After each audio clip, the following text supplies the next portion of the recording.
In our three-day tour of the middle part of the Eastern region, and we're happy to. We've just had a security briefing meeting and meeting with the elected leaders, and just like I spoke yesterday in Meru, the key challenge for Tharaka Nithi County in terms of security is the land question, which is a problem that is repeated all over the country, but every part of the country has its own unique challenge. And for Tharaka Nithi, it is the same problem that was raised in Meru, which is the land between bordering Tharaka Nithi and Meru County, and a lot of it is to do with land ownership, lack of titling in some places, double or triple claims to land in some of the places. And this issue has been persistent for so many years. We have a commission that was established by Parliament. Its report is there. We have also many other initiatives that have been done locally with the different administrations. And I think that this issue, we must navigate it in a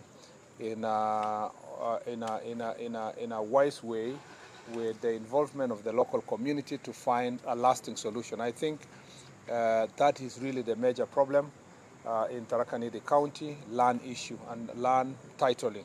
So part of the problem is going to be resolved by Ministry of Lands giving titles to landowners, and then the rest of the problem is by resolving disputes that are existing between individuals and either who have claim to the title vis-a-vis those who are actually physically occupying the land. So those disputes need to be navigated in a very wise way to avoid inter-community fights.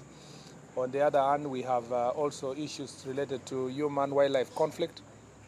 As you know, this county also borders Meru National Park, and therefore human-wildlife conflict is being managed by the Kenya Wildlife Service, and we are happy that they are engaging the team, and a lot of effort is being put towards compensations, and we just want to listen to Wananchi to see how to make it even more, to make it prompt in terms of resolving that problem.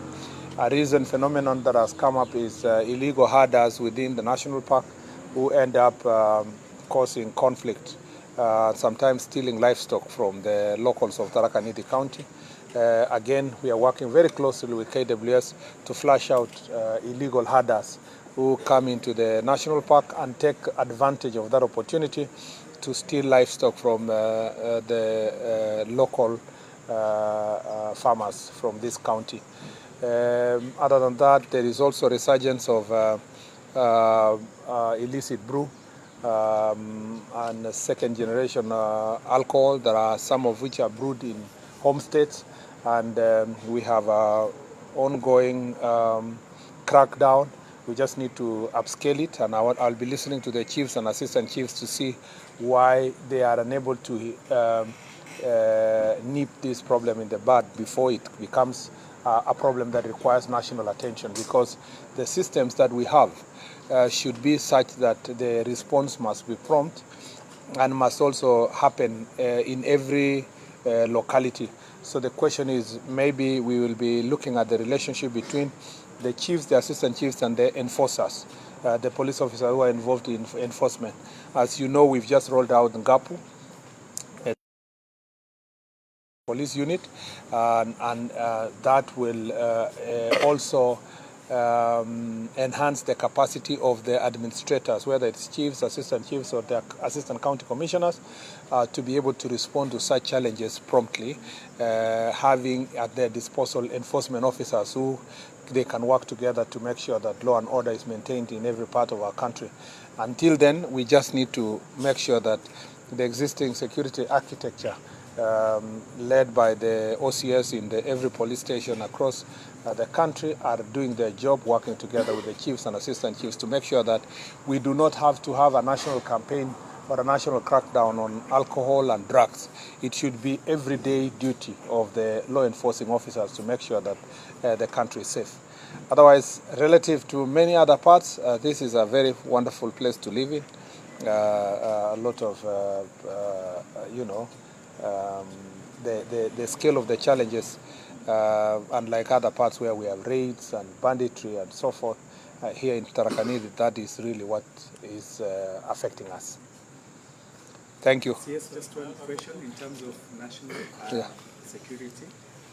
The families of the 4 young men who have been connected to be documented by BBC, they're saying it's unfair that the small boys are being, wanted for issues to do with false publication, cybercrime, in relation to that particular production. But they say that if it's a matter of false publication, then it should be BBC that is indicted. And so they're worried that those kids face a jail term, possible jail term of 10 years. But according to you, Wakili, you're also a lawyer, CS, do you see any crime that was committed maybe in the publication? Big issues of investigations, particularly when you talk about the case of publications and so forth, these are things that are in the domain of the DCI. I have no, to be very honest, I cannot involve myself in looking at evidence and looking at who is culpable or not. It will be akin to me interfering with the work of the DCI and the National Police Service. As you know, that they have operational independence when it comes to investigations. Our duty is to make sure that they are facilitated to do so, and to do so in an environment that appreciates the Constitution, laws and the policies that are in place.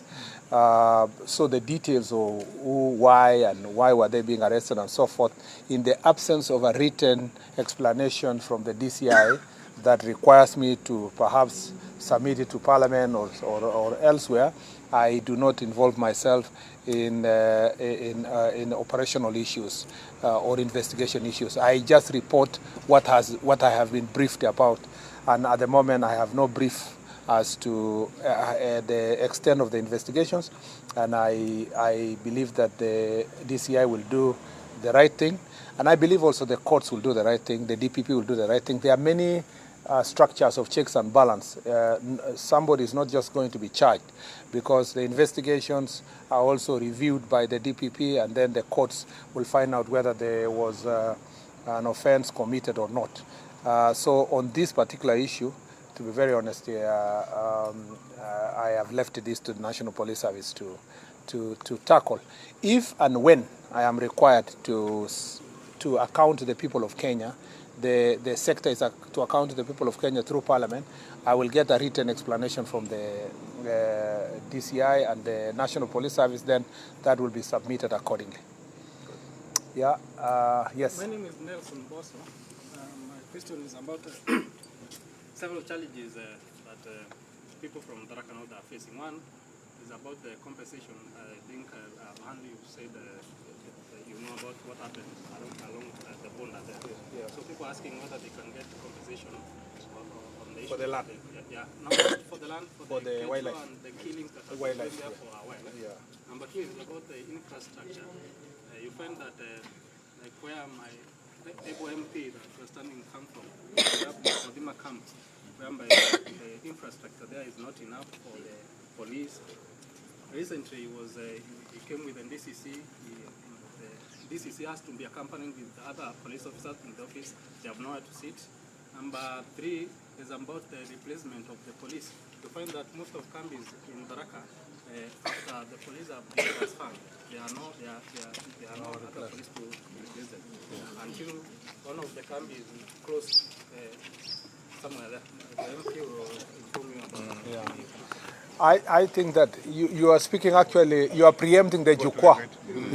Because those are now the pertinent issues that are going to be raised. As you can see, I'm accompanied by the 2 DIGs. And usually during the meeting, based on the discussions we have, some are resolved immediately, because the officers in charge or the officers responsible for these dockets are here. And so questions of strength, questions of compensation, when it comes to the wildlife issues, we have the Kenya Wildlife represented in the meeting. And as I said, sometimes this was the message we got from Kitui, Makueni, and also here sometimes there is an inordinate delay in the release of funds to compensate people who have been affected by the human-wildlife conflict. And so some of the reports, even though it doesn't touch really with our ministry, because of these security concerns, we are able to forward it and engage. And that's why you see the KWS representative is sitting with us in the meeting to make sure that these issues are escalated. On the specific issues of strength, transfers, those are very key specific pertinent issues. And based on our conversations, sometimes we are able to remedy the situation.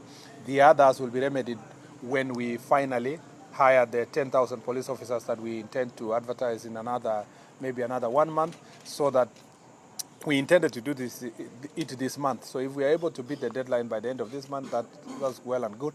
But I am confident that next month we should be able to go to the public to hire more young men and women that will now help us to strengthen most of the police stations across the country, whose strength has been affected by deployments to security areas and sometimes to handle certain urgent emerging security issues.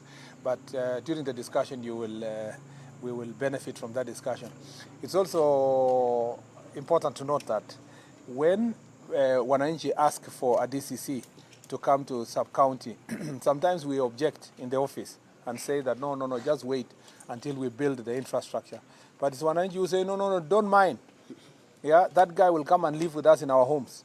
Let him first come, we solve the problem, then let the buildings and the car and the